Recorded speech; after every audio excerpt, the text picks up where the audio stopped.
Boyd Clark here with another walk down memory lane. So, have you ever questioned your sexuality then, Fig? No. I've never actually talked to it, no.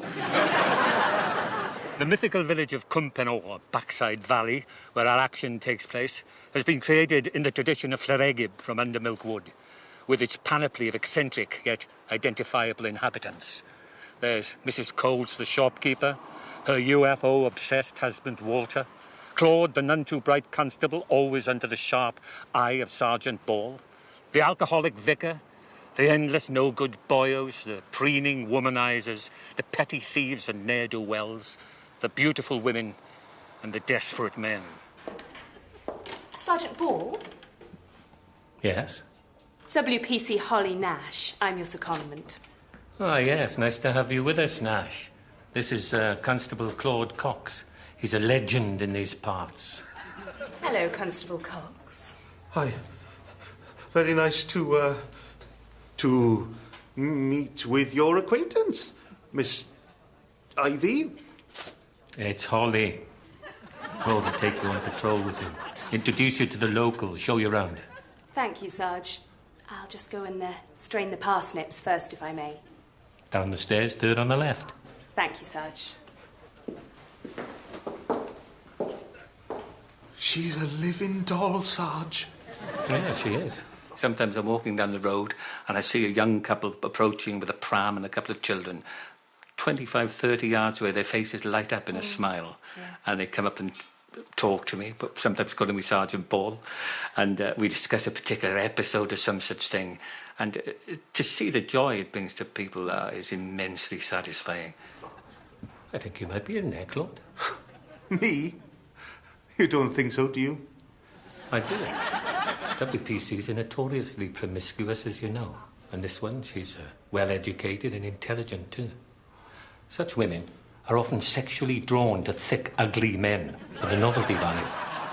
The more people that we meet in the street and come up to us and talk about it is we realise that it does touch people's hearts, and it is because it's about universal themes that everybody can relate to. It's difficult to pull out one show or one character. It is so well written, it's so funny. And I mean, I've lived in a valley all my life, and the humour I'm seeing on screen is something I have seen and heard all my life. So it's bang on. It can be sort of sometimes an exaggerated humour, which it is, but, you know, we grow up with one-liners, the put-downs, the funny, you know, there's names that pop up all the time. We have nicknames for people. It's all there on the show. Oh, Sergeant Ball have sent you 2 presents. The first one is this. Oh, that's fantastic, man. That's better than my old one. Aye. Sergeant Ball discovered it in the bedroom of an house we was investigating after a break-in. Yeah. People do always assume it was took by the thieves, like. It's an old police trick. Claude was great to play because he's such a naive fool, and what was great about him was the fact that you could say all this outrageous stuff, much like, you know, Maggie Cannon. In the scripts, but there's no... it didn't come across as seedy or horrible, or it could easily have gone in that direction, but because of the way Boyd and Kirsten have written it and the feel of the whole piece, they're all sort of innocents, and no matter how extreme some of the language is or the sort of the imagery, then I think because they're so innocent and there's not a sort of a malicious bone in their body, they're all... you can get away with far more. What do you think of sexual positions, Mr. Applewhite? They're all right. My favourite is doggy fashion. For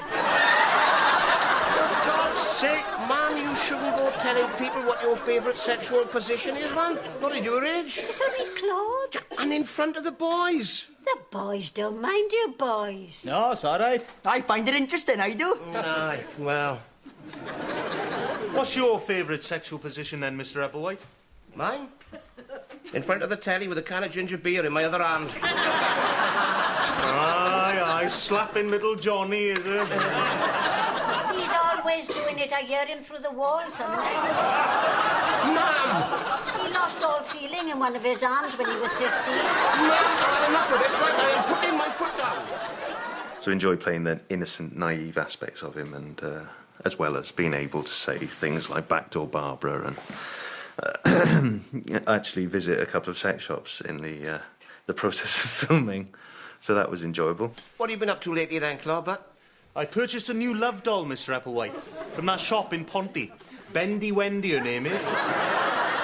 If the actors are secure in the script, you don't get any egos, you don't get any problems. And one of the reasons we don't on this is because, by and large, the work on the scripts are done, obviously, when I get the script from the writers. I then work with them until before we start, and we'll have got the scripts, hopefully, 99% as they're going to be done. And so when the actors get the scripts, and Boyd, incidentally, doesn't have the same ego. He's open to notes. He'll discuss things, and if you say, "Well, this doesn't work, would you have a go?" His immediate reaction is, "Yeah, I'll do it." There's no, how dare you touch a line of my, of my manuscript. And then when the actors get them, they're I feel secure in that it is a very good script, and so all they have to do is learn the lines and not fall over the furniture. I'd normally receive the scripts to my house in London, and I'd sit down with like a cafetiere, a coffee, and pour through them. And I'd always love it when you had sort of like 2-3 pages of the boy scenes that started off sort of plot-driven. You've got to deal with what's happening in the episode, and then they'd have a moment of reflection upon, where they are and how they came to be here and things. Will you miss your mum, Charles, when she's living in Australia, like? Well, won't make no difference to me. I never see her now, and she's only living in Neath. My mum's pretty, she is, but... But what, Charlie? Well, I used to be in the way, see? She'd bring a punter home, and... Well, a punter don't like to see kids about, because it reminds them of their own kids and wife and makes them feel guilty, and that. So my mum would wake me up, phone when she was on the way back, and I'd get out of bed and wait on the steps outside till he'd gone. I like that about comedies. I like that 3-4 series in, you sort of afford yourself the luxury of having a scene that isn't gag-driven, that is character-driven. My mum and dad used to row all the time. They never hit me, Never talked to me either. My mum hit me sometimes. She used to think I'd pinch money from her purse. She used to give me a right pasting. Funny things, mums, boys. I don't know where I'd be without my mum since my dad died, My mum reckons my dad was either a Leeds United supporter or a coach driver. Don't she know him? Well, them big car parks are badly lit in the winter. He paid only 50p pieces, she remembers that. What's that you sucking off, man? Rinstead Pastel Fig. What do you get them for? A sign in the chemist window said, "Buy Rinstead pastels, get instant oral relief." We thought it was a special offer, Going off but asked the girl behind the counter. She slapped him in the face. It was only a joke. When you know a character enough to laugh at them, it's even more touching when you find out sort of tragedy that's happened to them, and because Freud says that laughter comes out of tension. Do you reckon Fagin is mental off? Mental? I mean, a lot of people think he is. No, he's sensitive, he is, Charles. Mental's when you think you're Jesus or something. All right. I had an uncle who thought he was an horse. An horse? Why do you think that? I don't know. No one could ever catch him to ask. Ex-Teddy boy Fagin is haunted by the death of his one-legged father and his own unintentional murder of his best friend, Dixie. Richard. Dickie. Dixie, is that you? Yes. I've been wandering in limbo, I have. Listen, Dixie, I never meant to kill you, I'm sorry. No. It's hard to recall now. The second-hand telly you showed me wasn't working proper. The golden shot was on. The vertical hole kept going up and down. I lost my temper. I ran over to your house. Yes, and you dragged Richard out of the house by his hair. I tried to explain, but he wouldn't listen. Standing there, on that shed roof, I had a brainwave. All of a sudden, I thought, whoa, if I had an accident now, right there and then in view of all the people watching, then they couldn't say I was making it up. I'd get on the sick. Oh, I always wanted to get on the sick. I decided to fall off the shed roof and say my back was buggered. My plan went perfectly except for one unseen snag. The upturned spike hidden in the deep grass in the garden below. Aye. I landed on it flat on my back. I stared down at it rising out of my chest like an harpoon. I remember your face looking down at me like a big suet pudding. Then everything faded. Fagin, with his history of repeated failure, is a broken man. A sad case, as he's often referred to. On top of all this, he is bedevilled with piles, pleurisy, and he is dogged by an hallucinatory baboon by the name of Loping Ted. Ooh, from his dim and distant past, I would imagine. Total figment of his imagination, but I guess people do get it. I mean, I'd never heard of anyone being haunted by a baboon before, but it can happen, I suppose. A baboon he was. Loping Ted. A figment of my imagination, the shrink said he was. It was easy enough for him to say. He didn't have the airy bastard swinging in and out of his bedroom window at all hours of the night and sticking his fingers up his nose trying to wake him up. I loved a lot of them, actually. They were wonderful.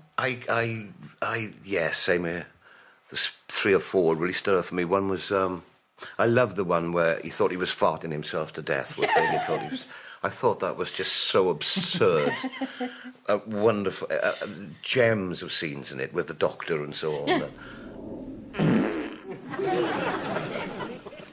Oh, it smells like an Afghan brothel in here. Applewhite, what have you been eating? Nothing, Doctor. So what's the problem? I've been breaking wind with unnatural frequency and ferocity, Doctor. Charming. These are your medical notes. Look, you see what's stamped on the cover in red? Recidivist neurotic. What does that mean? It's medical speak for nutter. That episode with my mother coming back is probably my favourite. It was lovely to work with somebody else in the group of 4 of us, because before that, I don't think we'd had a lot of scenes with other characters in the house. And it was nice for me to have that mother figure to act with. Mum! Mum! Hello, kiddo. How's the Great, great. Off. This is my mum. All right? Fig, Mrs. Applewhite. This is her. And Lisa, who played my mother, was absolutely brilliant in it as well. And this is the post box. They don't pick up letters from it no more, like, because the postman do get attacked and that. Aye, but it still works and that. You can still put letters in it, like. Aye. But it was a nice, different dynamic into the group. Sergeant Paul! He's a copper. No, he's all right. Aye. All right, Sarge? All right, lads. Who's this, then? It's my mum. Oh, yes. Pleased to meet you, madam. Likewise, I'm sure. Charlie is a favour. Go to the shop and get some sweets for you and your friend. Can we get Rinstead pastilles from the chemist instead? Whatever. Oh, great. Come on up. So, you're the law around here, are you? And it was nice for me to stretch my wings a bit, because it was the first episode where I had a bit more to do. But he must be a burden to you both. No, they're lovely boys, both of them. I don't know what we'd do without them. We love them both, don't we, Richard? When you have a character like Mam that Boyd clearly loves writing, he invents almost on a series basis a new bit of her history that we have not heard of. And it is invariably funny, but it is also invariably told without any degree of salaciousness. I mean, Mam can talk matter-of-factly about things which take away any nastiness from them, although some of the things that she clearly got up to in her past were, fairly racy. I used to ride the horses on my Uncle Lewis's farm when I was a girl. It was on a horse that the idea of becoming an erotic entertainer first Well, let's not go into that now, ma'am, shall we? I used to ride bareback along those cobbled roads. I had my first orgasm on there. Oh, for God's sake, ma'am! A woman your age shouldn't be talking about having orgasms, ma'am. Why not? I talk about caravan holidays, and I haven't had one of those for 20 years. The fact that she's been an erotic dancer and she's had lovers galore. I used to be an erotic dancer, you see. Really? Me too? Never. What's your name? Daisy O'Toole. I used to perform under the name of Margaret Evans. What's your name? Elsie Hepplewhite. My stage name was Fifi Lamour. Not the Fifi Lamour? Yes. Good God. You're a legend. Now, is it true that you once demonstrated 68 sexual positions in front of Nyren Bevan? Yes. In the Conservative Club at Tom Pentre. He'd never laughed so much in all of his life, he said. There were many lines I never wanted to say, but my director always insisted that I said them. And I'd say, but she wouldn't say that. He said, that's why it'll get a laugh. And he was always right, unfortunately. And he did. Once or twice with Margaret, who is a lovely, hugely experienced actress, there have been once or twice where, although she enjoys and loves the character, even she has been sort of slightly shocked. Here we go. Have a glass of this lovely, nasty spumante. Fantastic.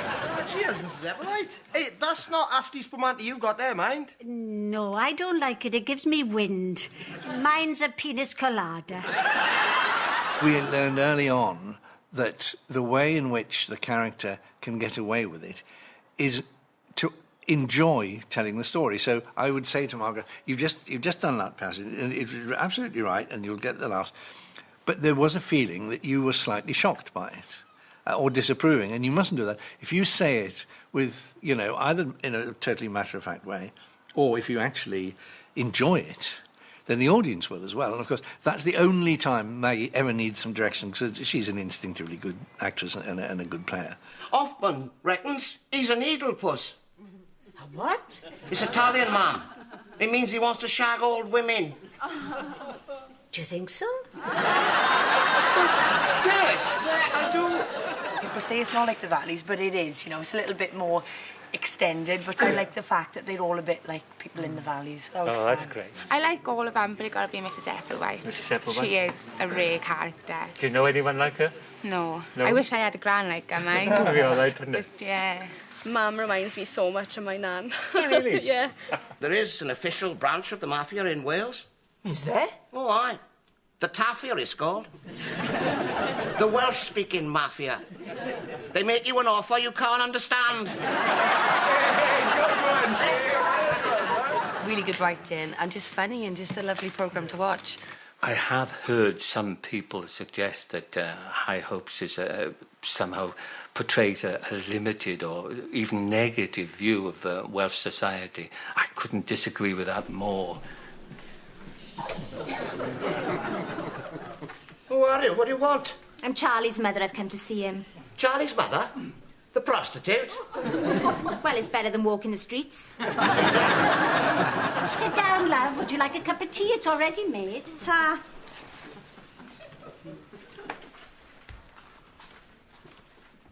So, how much do you charge then? Standard rates. Special discount for OAPs and groups. I'm a businessman myself, see, a entrepreneur-like. Yeah, Charlie mentioned it on his postcard. Aye. He's a good lad, is Charlie. Here we are, then. These biscuits are 80p a packet in the pound shop. The boys who have bought into Fagin's delusions in many ways act as a catalyst for adventure and fun. Both of them are as dull as brushes and as good as gold. Hey, there should be a programme on about ganja, Charles. We should suggest it. Hey, we could present it. Like Anton Deck's Saturday Takeaway. Great idea, Rob. What would we call it? Top Gear. Which was your favourite ever show? I'm not sure, because most of them were really good. Yeah. Like, you can't just pick one. They're just so amazing, and they just crack me up all the time.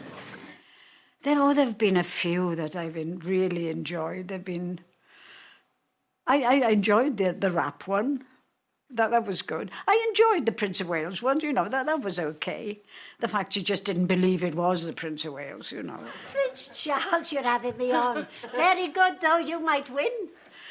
And then there was the one with Howell Bennett, and when Bob came down the stairs in his frock, and I nearly died.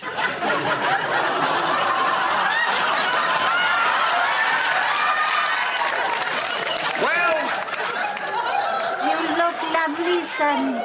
Unbelievable, but. Aye, unbelievable. I feel a right wally. And I liked the one with Chris Needs on the phone. A lot of people, apparently, number of people who say, oh, the one I liked was that one on the phone, you know. How did you decide which one of us to keep? We kept the ugliest one. We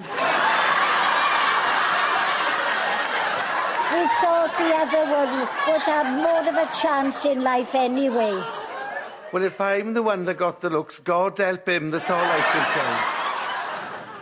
It was weird for me to do intimate scenes, close scenes, and not be with Steve, so I had to learn to trust somebody else.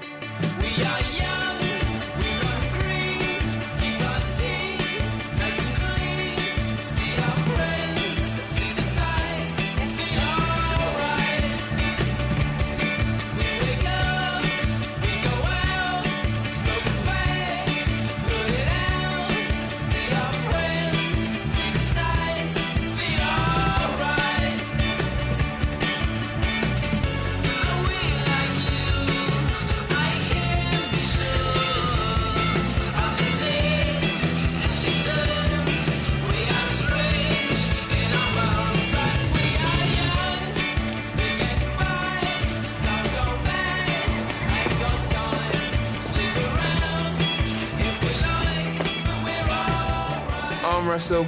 Aye, all right.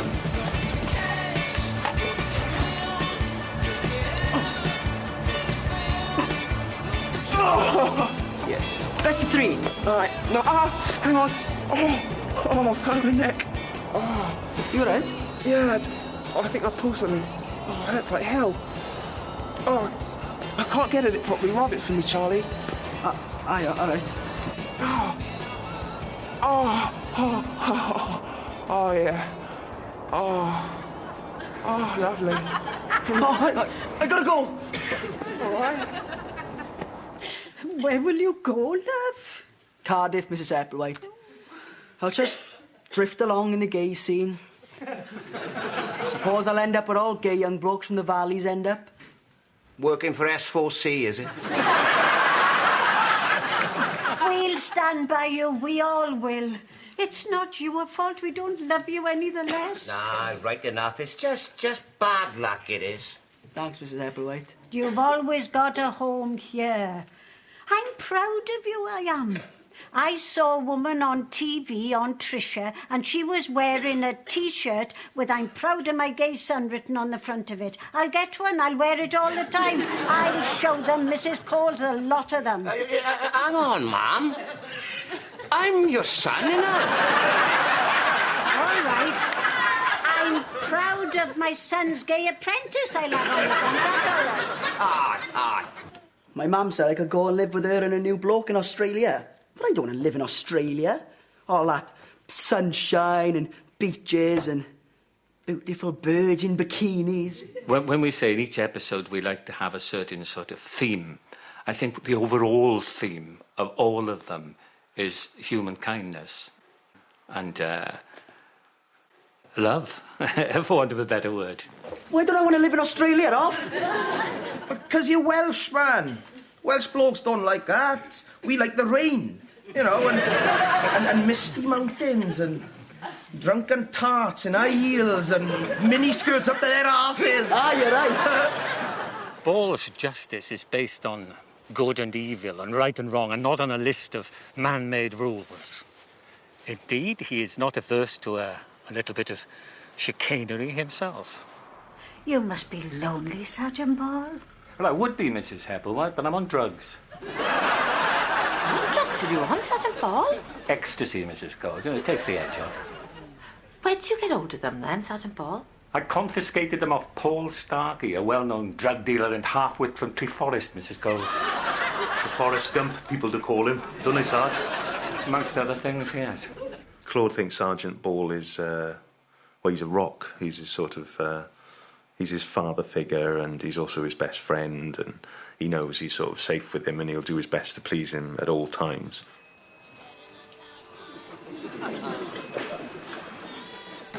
I'm off, Claude. Constance and Angel will be waiting for me. Good to have a family. Hi. Still, I'll be all right. You won't be lonely? No. I'll be fine, Sarge.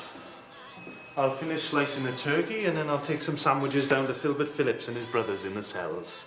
It's only fair, them having acquired the bird in the first place. I ain't giving Malcolm and the elves none, though. They can whistle for it. Then I'll have my own Christmas supper, get my head down, and wait for Santa. Fair enough. Good night, Claude, my old friend. And a very Merry Christmas to you. So long, Arthur.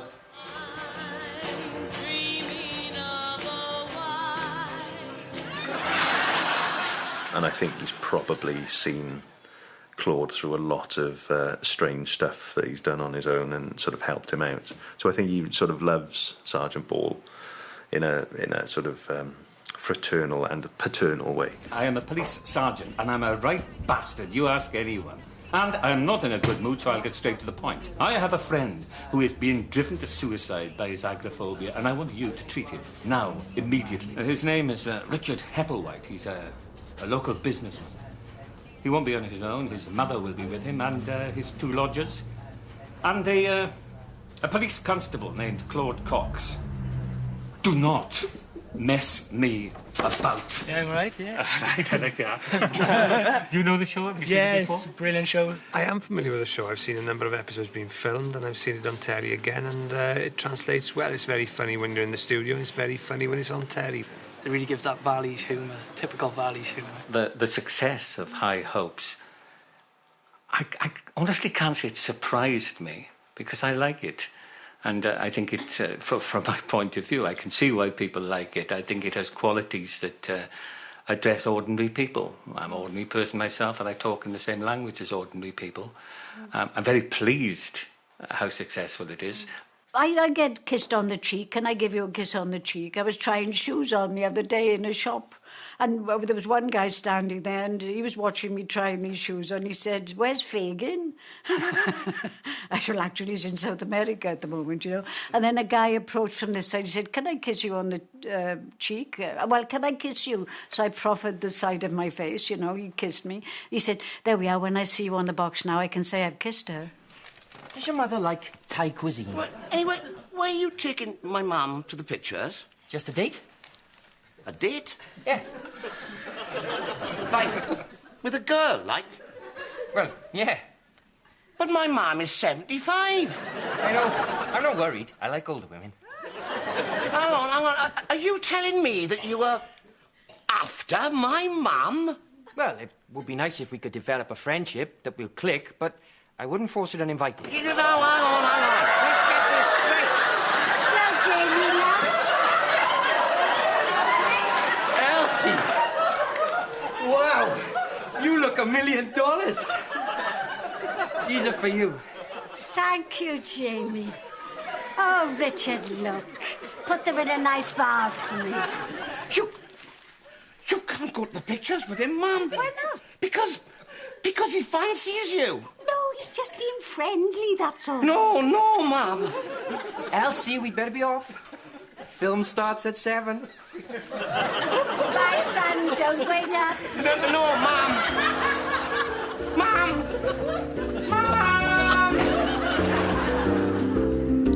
And we're back in Cwmpen Ôl at the same time next week here on BBC One Wales.